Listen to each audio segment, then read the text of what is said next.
Are you aware of why you're struggling with stress, anxiety and depression? If you're a student, maybe you're anxious about fitting in, or you're feeling that you're not as clever as the others. Or perhaps you're feeling insecure about the future and the challenge of getting a job. And if you're already working in the corporate world, maybe you don't feel good enough. And you're constantly comparing yourself and competing with your colleagues. Perhaps you're struggling with the corporate politics.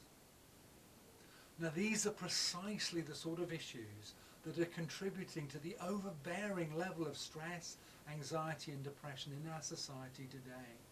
And now that you're here, you've probably realised that you're probably one of the 65% having a mental health problem at some point in their lives.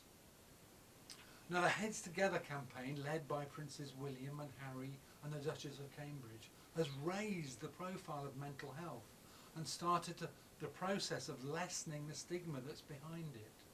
And so more people are going to be asking for help, and that's great. However, there's a massive problem looming.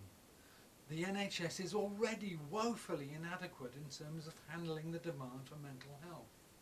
1 in 5 people have to wait a year for mental health therapy. 1 in 10 people have to wait 2 years. And then, well under half of people on mental health therapy programs actually complete them. And there's only really one conclusion from that, and that's that they're not getting what they need. And indeed, over 65% of my clients have already been to counselling, and about half of them have been to CBT. So the traditional method of raking over old ground and then trying to medicate or to manage the problem isn't a solution. It makes the problem even worse for many people, and that's why so many people are stuck and disempowered. Now research shows that doctors prescribe antidepressants knowing that only 30% of depression cases are due to a chemical imbalance. And that's a theory that hasn't been proven scientifically anyway.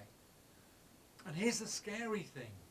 One of the side effects of most antidepressants is an increased likelihood to suicide. And that's a fact. You see, the problem is that society doesn't understand what stress, anxiety and depression are. And the medical profession doesn't know how to successfully treat them. Medicating them or managing them is no better than sticking an elastoplast on. It doesn't work.